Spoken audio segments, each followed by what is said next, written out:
So let's go ahead and get started. The SBA process that has changed as of the recent SOP January 1, does it simplify franchise lending or does it complicate it? That's the question that people are asking. And the answer to both of those questions is yes. So today I'm going to cover how the franchise changes in the SOP simplified some things for franchise lending, where it created uncertainty, and where it shifted risk.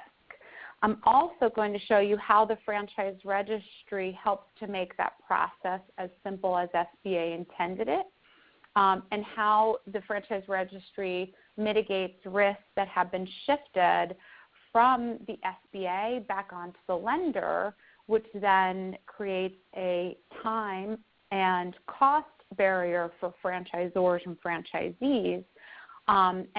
But these solutions on the franchise registry allow for the 2017 lending to be a seamless process.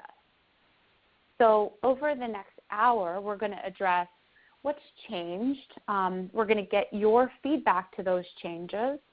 We're going to share with you the overall franchisor reaction to these changes, lender reaction to these changes, and the franchise registry solutions.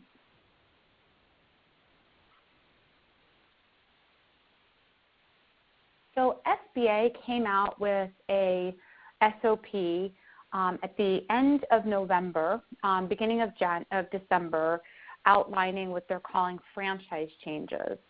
And this was effective January 1.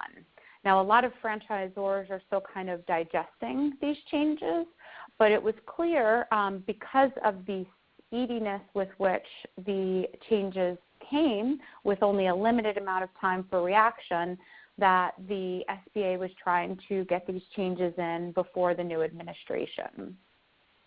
So there may be some additional modifications that happen as a result of trying to push through the changes so quickly. So I would say stay tuned. So what we're going to cover today, there may be some additions that are coming out soon that will affect franchise lending because of the new administration. So let's start by getting some feedback from those of you on the call. What do you feel about the SBA's SOP franchise changes? Are you feeling positive, negative, or uncertain? We'll wait here for a moment to digest some of those respondents, and you should be able to see how people are feeling on the slides as people vote. And I appreciate all of you participating. Okay, so right now we have about 20% of franchisors are positive, 7% are negative, and 70% are uncertain. Don't know how to feel about that, about the changes. And have you had a chance to review the SBA's new standard operating procedure?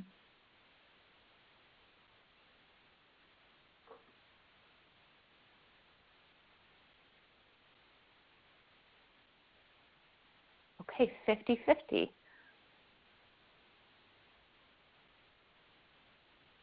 So it looks like about half of you have had the opportunity to actually review the SOP, the new SOP. So I think it's helpful for you to also get perspective. This is not unlike the way other webinars that we've had with franchisors have responded. So between 60 and 70% are uncertain.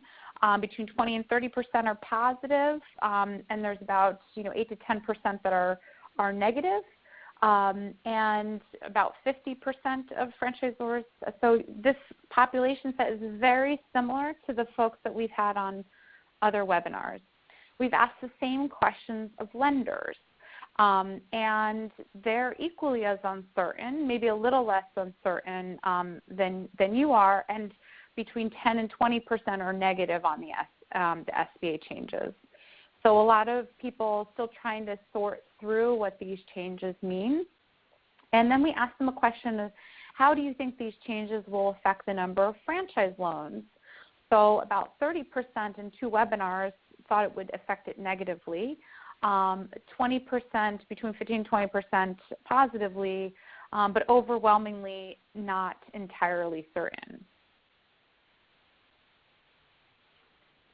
So I think it's helpful to look at the SBA franchise review, or how they've viewed and dealt with franchises historically, to understand how we got to where we are today.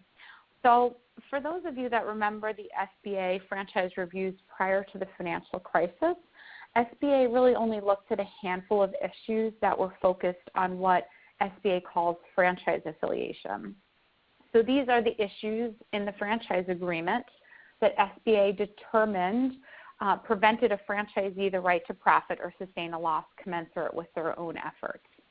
At the time, most addendums focused exclusively on the transfer issue. But then came the financial crisis, when SBA experienced unprecedented losses in their portfolio. And they reviewed all of the defaulted loans and noticed a significant number of issues that lenders missed in their loan evaluation. And this is the first time that SBA saw that franchise affiliation issues, by their interpretation, could affect a franchisee's right to profit.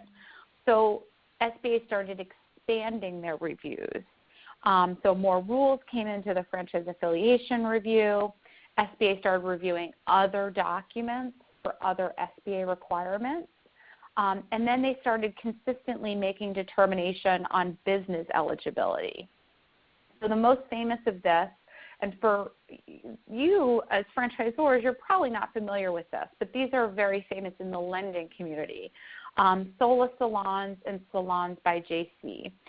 They were taken off the franchise registry in August of 2009 because SBA determined that these businesses were passive businesses and therefore were not eligible for SBA financing. Then SBA determined in 2010 that they were eligible, and then again in 2014 ineligible. So this is a business eligibility issue, not a franchise affiliation issue. In 2010, SBA determined that the master franchising was not an eligible business. This, too, is not a franchise affiliation issue. It's a business eligibility issue. They consider master franchising a speculative business. And then in 2011, this is when the reviews were expanded to other documents. In many ways, the new SOP is going back to pre-recession days. The easiest way to illustrate the differences between the old SOP and the new SOP is to have a side-by-side comparison. So the SBA puts out an SOP nearly every single year, or has done so for the past 7 years. Since you don't really live your lives in SBA's SOP like lenders do, it's helpful for you to know that the SOP 5010-5H was put into effect May 1st, 2015, and the SOP 5010-5I, which is the current version, was put into effect January 1st. So in 2016, SBA provided lenders with determinations on everything related to the hurdles that a franchise uniquely brought to the financing equation. So let's review what was included. The SBA provided determinations on whether a brand's business was a franchise according to SBA's broad, unique definition.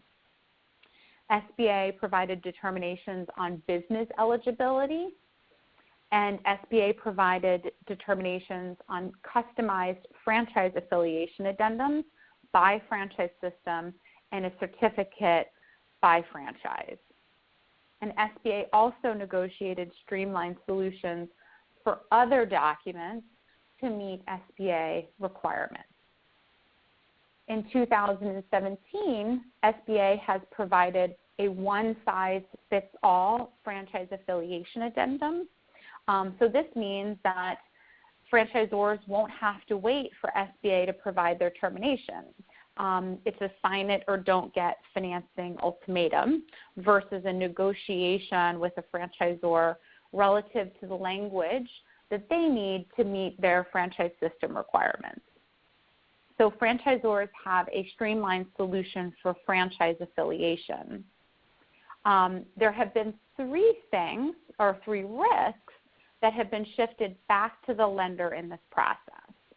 And the shift in risk is where this creates a time and money constraint for franchisors and franchisees. So the first risk is that SBA has changed their definition of a franchise. So the lender needs to determine whether a brand's business meets the FTC guidelines. So they've changed it from this broad two-point test to the FTC definition. And I will tell you right now, for brands that don't meet the FTC definition, lenders are incredibly confused and sitting on loans and not processing them for fear that they do it the wrong way. Because technically, if a brand does not meet the FTC definition, they do not need to sign the addendum because they are not a franchise, according to SBA's new adoption of the FTC guidelines. The second risk that lenders have is they need to determine business eligibility. So business eligibility issues have expanded in this new SOP. It's more explicit. So brands that didn't have business eligibilities in the issues in the previous SOP have them today. That has been a difficult conversation for us with franchisors because in some cases it's actually adding potential cost to the business depending upon what the issue is. So this is an area where most franchises were held up for the longest period of time when SBA referred franchise registry applications to the Office of Litigation. Oftentimes, the business operations manuals were reviewed by the Office of Litigation to determine if there was additional business eligibility issues. The third risk that the lender must identify are issues and negotiate solutions on a one-off basis with franchisors on their other documents to meet, to understand whether they meet other SBA requirements.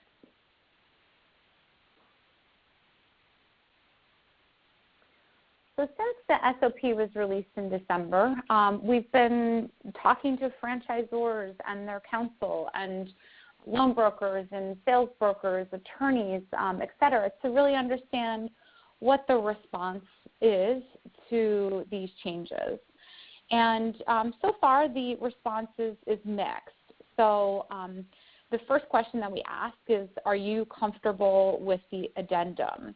And there has been enough noise by franchisors of a significant size who say they are not comfortable with the addendum. And we've had a few send out emails to their entire franchisee base saying that they won't sign it. I think the good news on that is that SBA has heard this. They've heard this, and they are taking into consideration ways to accommodate franchise systems that cannot and will not sign the addendum. Naturally, the power of franchisors, especially if their size, is that if there's a lot of SBA financing that they're cut off, you also have lenders who will respond in kind, identifying that they are going to be losing deals because of this change. So I think you should stay tuned with the new administration. I think we can look forward to some potential options for franchisors who are unable to sign this new sign it or don't get financing ultimatum. The other positive feedback that we've received is that there's been a reduction in the number of rules. So before there were 20 rules, now there are only 9. So this is a positive response. And there are some franchisors, particularly if they had control over the billings and payments, that were not comfortable giving their franchisee an option. This no longer is a rule, and so many franchisors who were not comfortable giving an option can now get SBA financing or sign this addendum because they don't have to give the option. We had a franchisor who had a franchisee looking for financing in December, did not want to sign the addendum that gave them, they had to give up control, so they waited until January. There are some unresolved questions that franchisors have asked us, that they talk about gas stations as an exemption in the FTC rule, but it is not exempt for SBA purposes. So the question about other FTC exemptions, do they apply, that isn't addressed. Was the intention to make previously ineligible brands eligible? And the classic case is 7-Eleven. That's the one that SBA and lenders use all the time. So if 7-Eleven can sign this document, does that mean they are now SBA eligible? Was that the intention? And then another frequently asked question is, will the rule be substantially modified? So I think it's helpful, and what we will do is we will send out to all of you the comprehensive list of concerns that franchisors have shared with us. And I will say, if you have additional concerns, please send them to us, because we want to make sure that we're communicating all of the issues that SBA may not have taken into consideration when they rolled out these changes. It's important to note that no one had actually seen this addendum or the SOP changes before it was released. So some franchisors are concerned about the addendum because it doesn't really give them flexibility to address their specific franchise system needs, or the ability to clarify what is meant. So that is an overarching concern across the franchisors who are not comfortable with the addendum. The next is that some franchisors have expressed outrage that the addendum has an embedded presumptive link of joint employment. So in the past, SBA had this as a rule, but they never had to say specifically that they will not hire, fire, or directly control their franchisees' employees. Because it was an independent contractor arrangement and the franchise agreements didn't have that issue, it was never observed in an addendum. Now it's in every single addendum. So many franchisors are not comfortable that there's a presumptive link of joint employment. Additionally, the franchisors, some of them don't really care about the addendum. Some franchisors can't get financing because they had negotiated inter-creditor agreements that now are no longer acceptable because of the way the addendum is written. Other franchisors had addressed streamlined solutions to other documents, such as lease documents, and now that is all kind of thrown to the wayside if SBA or if the franchisor doesn't make that clear to to lenders on the franchise registry. So they spent a lot of money creating solutions to streamline those issues. So they don't want to have to now negotiate with each lender individually.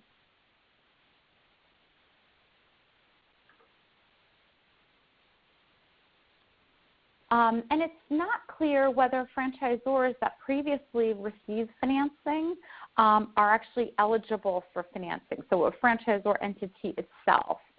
Before, they had to sign an addendum, a customized addendum that would separate them for their franchisees, but it appears that the franchisor will not be able to get financing under this new SOP. And as I mentioned before, there are franchisors who are concerned that they're going to be caught up in these business model issues because individual lenders will have to be deciding on their own.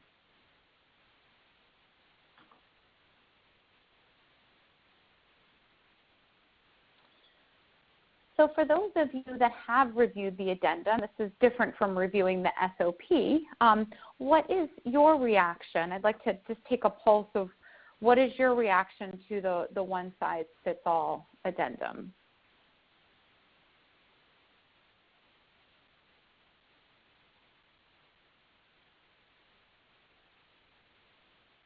Thank you, everyone, for participating in these polls. This feedback is incredibly valuable.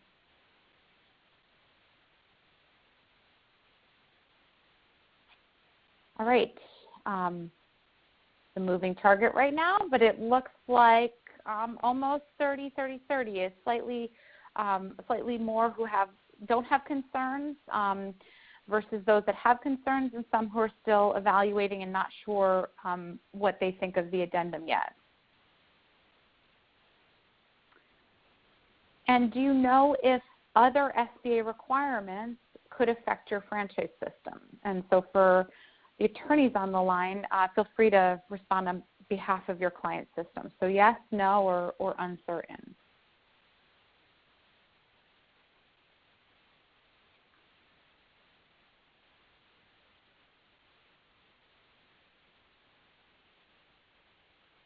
Okay.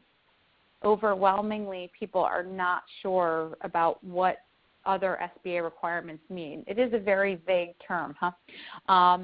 So that makes sense. And obviously those of you that have already encountered other SBA requirements know that you have those issues that need to be addressed.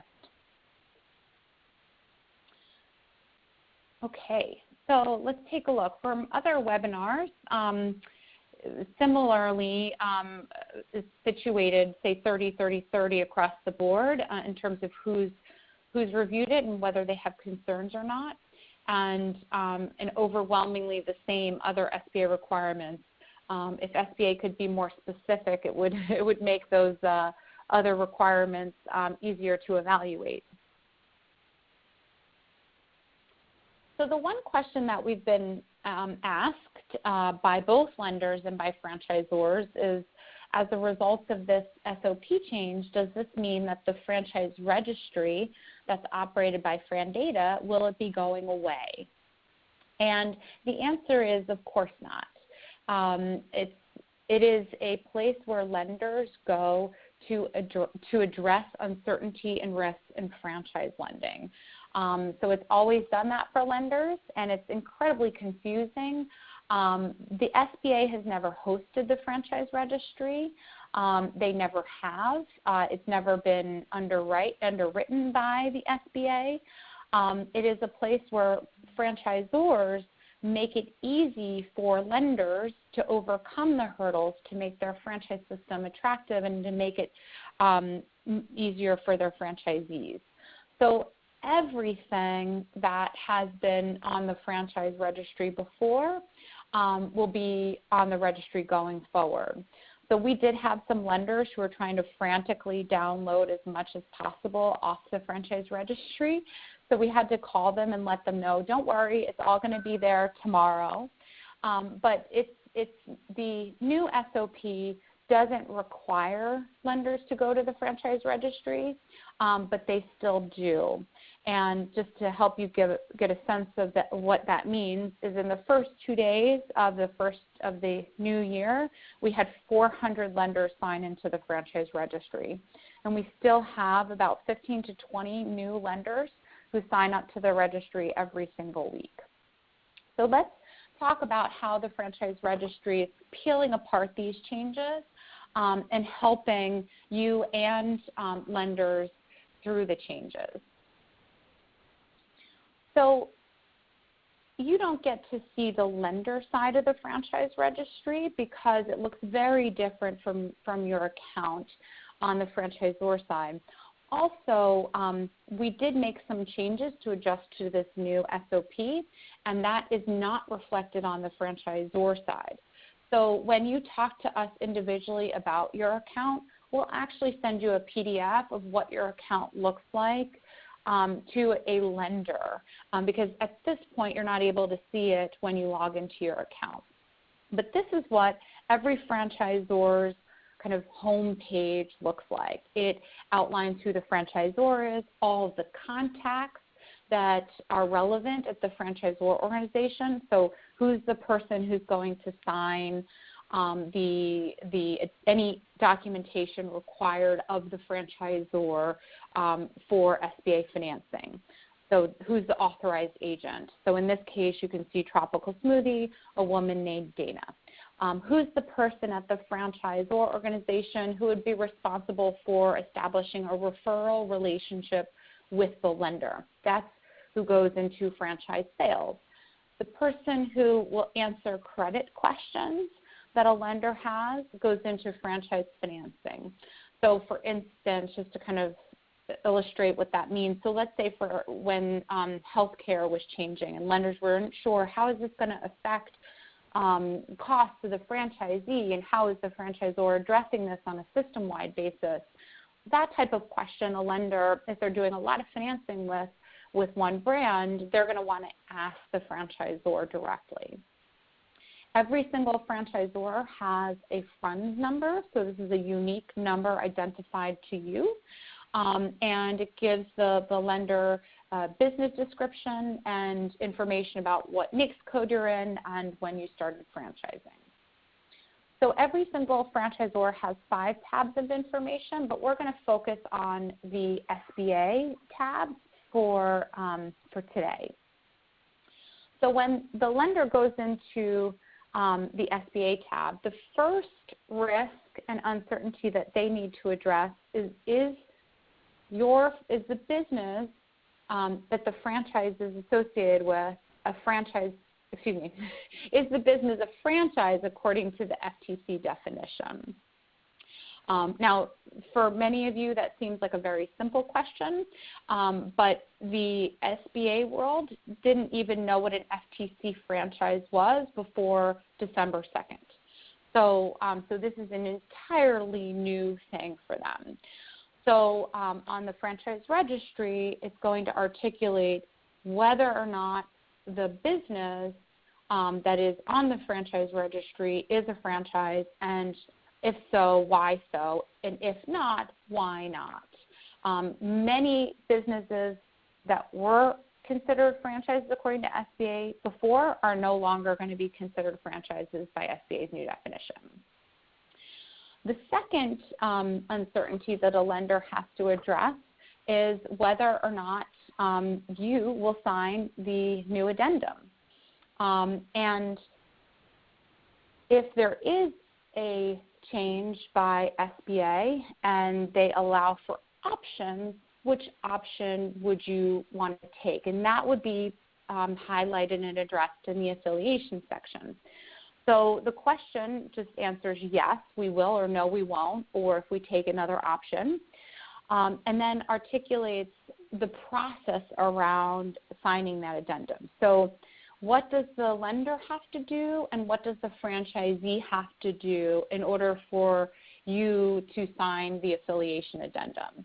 And this can get a little bit complicated. So we have a lender support specialist that fields lender calls, and we're dealing with lenders of all sizes. For a lending institution that might have one location, no locations, outsourcing their back office, an individual who's doing multiple things, they're underwriting and sourcing deals. So the level of sophistication and resources that each lender has is going to vary significantly. So we've had to field a number of calls from lenders when, for instance, they're trying to send the affiliation addendum to the franchisor says, no, we can't sign it. And then we call the franchisor and say, why won't you sign it? And the simple answer is, well, that particular franchisee or person who's trying to buy the franchise business hasn't even submitted an application. So these things, while it seems silly, are process issues that kind of waste time. And so we want to be as clear to the lender about what it is that you need and what the borrower has to do in order for you to sign it if you're comfortable signing it. Or in some cases, we have some franchisors who don't like the addendum right now and are hoping for change. So they're opting to say on a case-by-case basis. And some have just flat out said no. And they just want to make it clear, no, we will not sign this document. And so all of those options are available to put on your account. The third issue is business eligibility. So this is a considerable risk to lenders because if the business is not eligible, then the loan will be denied. So I'll give you a for instance. If a lender made a loan to Curves for Women and they didn't have a signed affidavit which explicitly said that there were 2 bathrooms and or 2 changing rooms, then the loan was denied when it failed and went into the purchase center for the lender to get their guarantee money back from the SBA. So there are many franchise systems that are not eligible, and there are other franchise systems that have additional documentation which is required to meet the business eligibility guidelines. So the additional documentation will be added here for ease of access for the lender. In some cases, so there have been instances where the SBA has required a franchisor to change their curriculum to become eligible for SBA financing. So if that's the case, then we would actually articulate that in the notes to let the lender know that there have been things done to make this business eligible that don't require additional documentation but have been modified to meet SBA's requirements. And finally, there are other risks relative to other SBA requirements. So there are franchise brands that have comfort letters, subordination agreements, lease agreements, and the like that have deemed to not meet SBA requirements or have been modified to meet SBA requirements. And so, for instance, and this is, I'll give you an example that's kind of well known in the SBA world, is the affiliation addendum does not address a very large franchisor's lease agreement, which they will not modify for SBA financing for the purchase of real estate unless the franchisee has 5 or more locations. So if there have been other documents that have been modified to meet SBA's requirements, the same would go for here as would go in the business eligibility, which means that we would identify to the lender what has been changed in those other documents so that they know that the other SBA requirements have been overcome. So for instance, in franchisor lease documents, there's non-disturbance and attornment language. If those have been modified for SBA's purposes, then it would be outlined in other SBA requirements. Additionally, lenders ask franchisors to meet to agree to what we call special provisions for franchises. So in the standard operating procedure, the SBA has said, lenders, we suggest that you consider these special provisions for franchises. They're really credit related and there are 4 points. And so it's important to let lenders know whether or not you're willing to agree to those special provisions. Some franchisors previously had included those special provisions in their addendum, in their affiliation addendum, so that it would be consistent across the board and they wouldn't have one lender that they agreed to a special provision on a one-off basis and didn't for 3 others. So this is just to set the playing field and make it easier so that lenders know what you're willing to agree to and that it's applied consistently.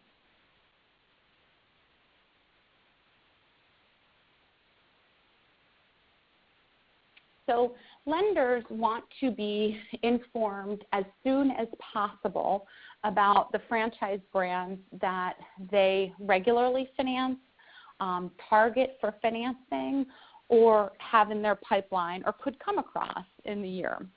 So lenders have the ability to build a franchise portfolio, and that is consistent. Some lenders put in a franchise in their portfolio just for the time when they're financing the individual franchisee, and then they take it out afterwards because they want to be updated, if anything, on the franchise registry's account changes.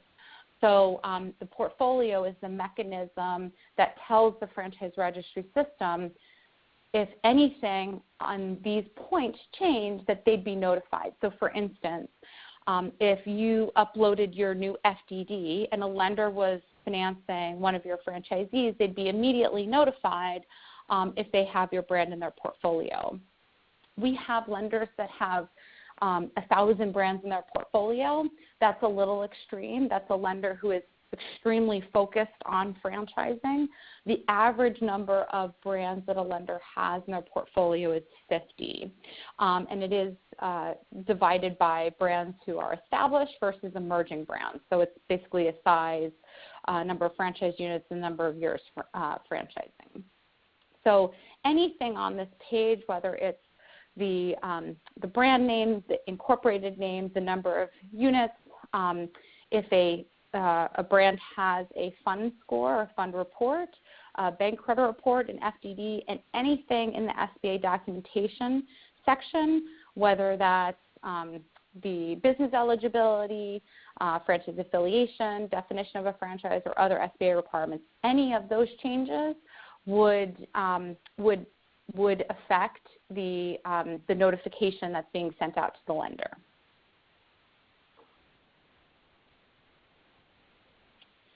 Lenders also have the ability to get notified for brands on the site overall. So in addition to the notifications for brands in their portfolio, every lender has a default to get notified for brands that are newly added to the site and newly added SBA documentation. So that is a way for lenders to keep aware of things that are on the site overall, just depending upon their interest level in franchise lending. So for instance, we have a lender that wants to work with smaller franchisors. They understand that the market for large franchisors is saturated, so they want to grow with small franchisors. So they want to know about every new franchisor that comes to the site, and they get notified and they contact them for financing partnership.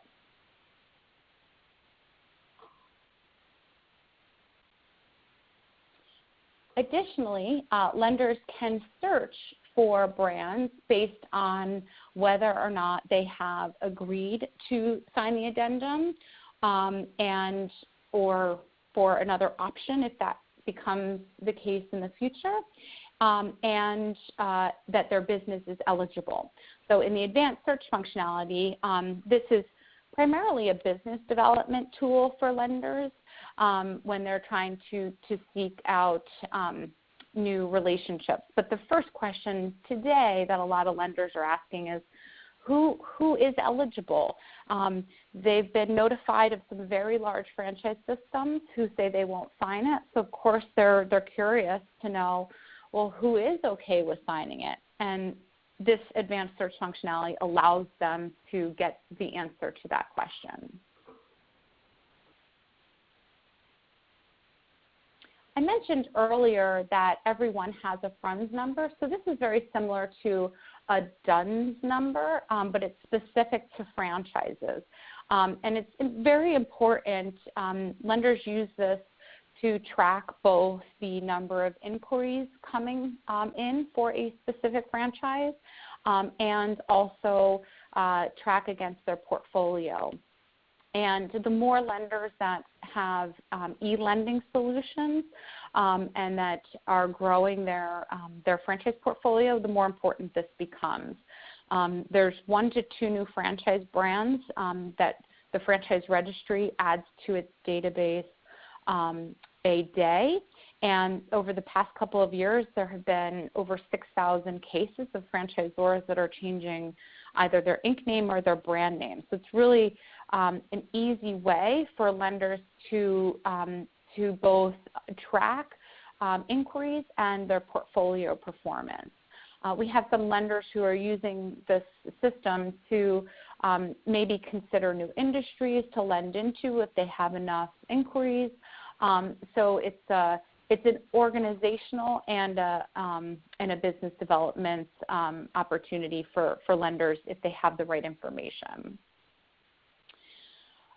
So since I've been associated with SBA lending, the thing that I've learned the most important part of SBA financing is certainty around the guarantee.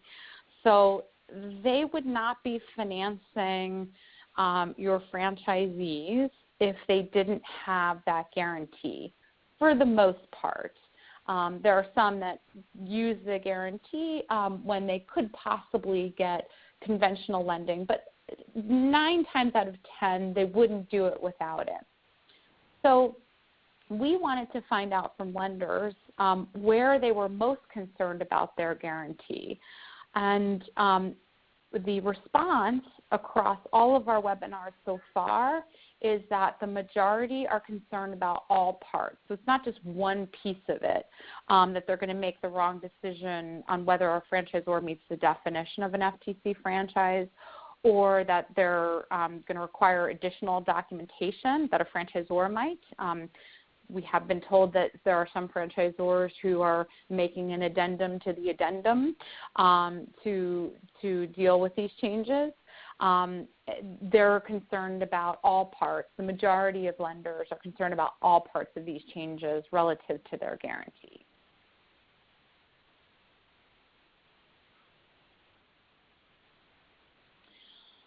So what should you do with all of this information? What are some of the key takeaways and things that you can do now that you are aware of these changes and understand how lenders and franchisors feel about them?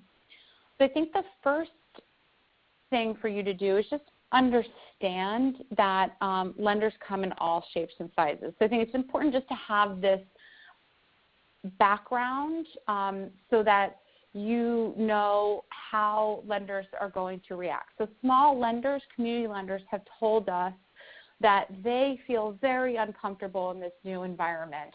They don't have the resources to understand what the SBA requirements are, and they just don't have the time or the expertise. So whereas other lenders, very large shops, they're still going to have their hiccups and issues, but they're going to come up with an assembly line kind of production. So they're going to have a group of people that are focused on understanding each of these component parts. And then there are other lenders that are kind of mid-size, and they may outsource some of their back office. They may do some of it internally. So I think it's important to have that as your background understanding so that you know that each lender that you encounter is going to react differently to these changes. And as a result, it's important for you to make sure that you're communicating to all lender types so that it's easy for all lender types. So the first thing that you can do today is to make sure that your account is completely up to date. So there are 8,000 lender members on the Franchise Registry site, and you can make sure that your account is up to date. So what that means is you talk to your FranData Client Solutions person, and they will go through each of the pieces that need to be updated. They actually have a questionnaire that they can send to you and that you can send back, and they can show you how your particular account has been updated, both in terms of your general information of contact people and all the SBA questions that we talked about. The second question, a takeaway, is when do you renew your franchise registry membership? And the answer is when you've come out with your new FDD. So any of the other SBA requirements and business eligibility issues need to be addressed every single year. Assuming that you're not changing your business eligibility is not going to be an issue year to year, but certainly other SBA requirements, and lenders need to feel confident that it is consistent with the new documents and franchise agreements that the borrower is signing.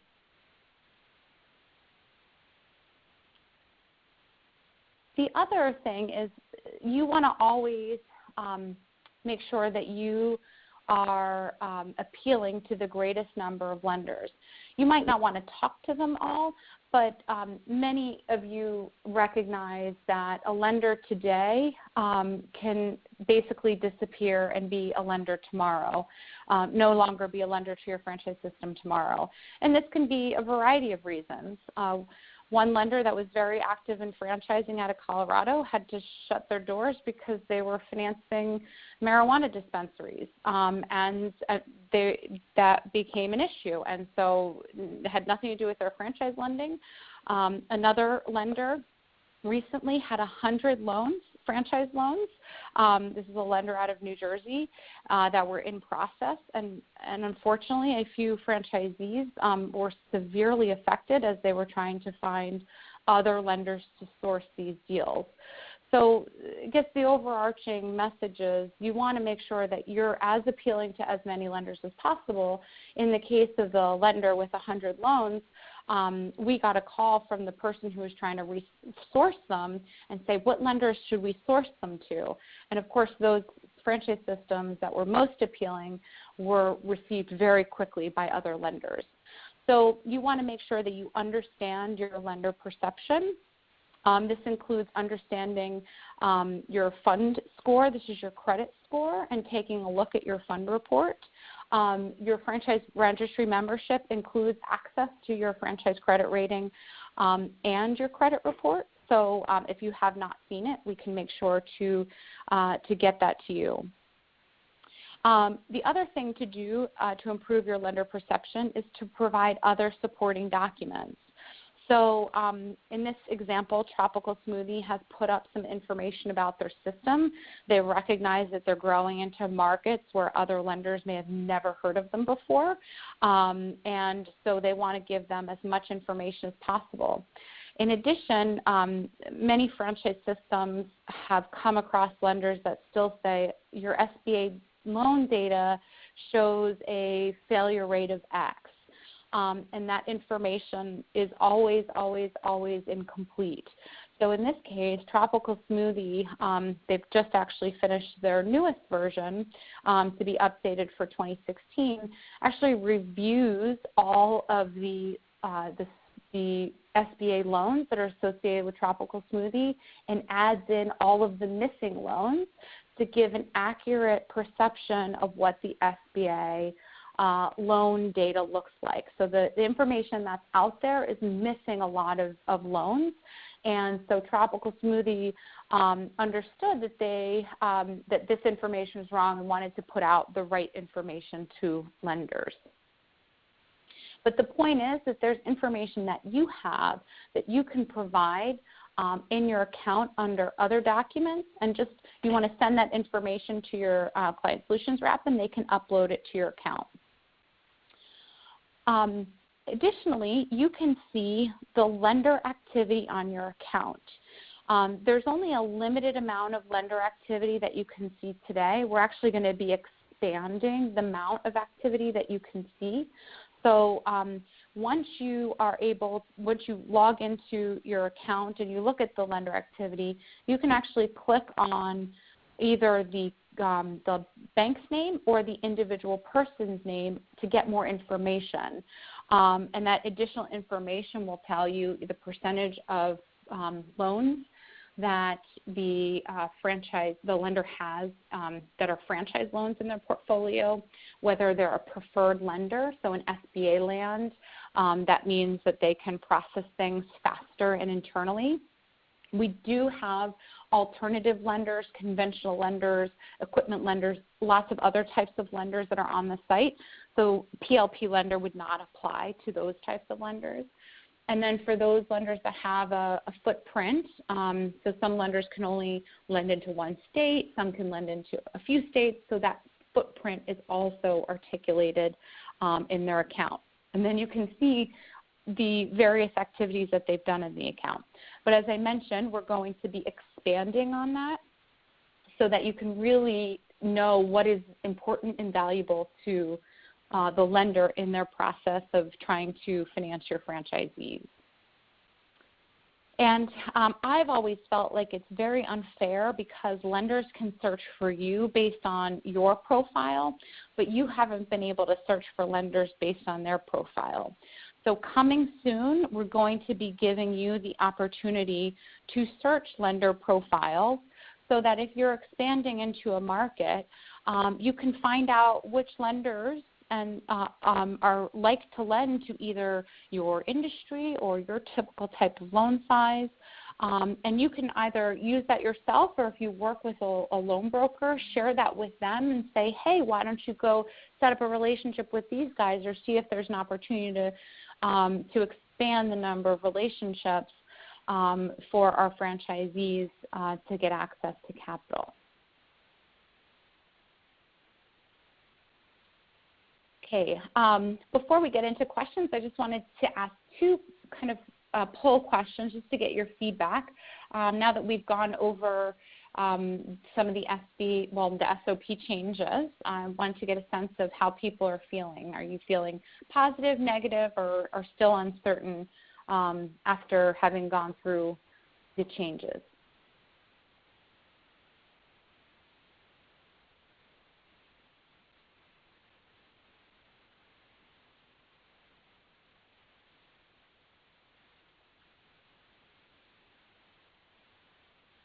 Okay, looks like results are still rolling in, but have kind of leveled out. So 50% are uncertain, 30% are positive, and 12% are negative.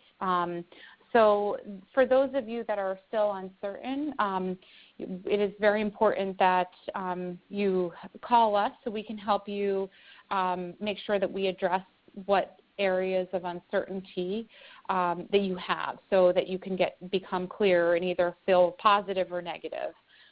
And for those of you that are negative, we'd like to understand a little bit more how we can address your particular franchise system needs. Okay, so let's get through to some of the questions, and then you guys can rate the presentation. We're comfortable with feedback. So we had a few questions come in. Let's address, bear with me one second while I pull them up. Okay, so one individual asked, what is the fund score? Can you talk about that for a minute? So yes, the fund score is it's a lender's perception of credit risk on your franchise brand.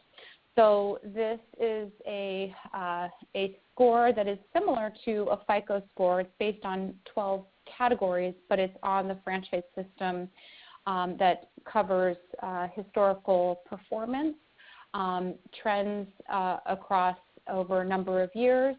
And so happy to share with you what those 12 categories are. But the overarching point of the fund score is that these are the elements that a lender takes into consideration to evaluate whether or not they're comfortable lending to franchise systems franchisees, and if so, whether those terms are more liberal in terms of less equity down payment if it's a particularly good credit risk, or if it's not a good credit risk, maybe a higher interest rate and more equity down. I'll give you a quick a story. So at the IFA's Financial Summit, we had franchisors actually fill out a fund report and a score brand, and gave them a scenario. And the brand in question, the franchisors universally agreed that they would not fund their franchisees except for through an alternative lender because it was too risky. So if you want to know what your fund score is, then please give us a call. That is part of your franchise registry membership. Okay, another question is, larger lenders better than community banks and vice versa? So that's a good question. There are pros and cons, and I don't think there's an overarching blanket statement that I could say to answer that, and I'll tell you why.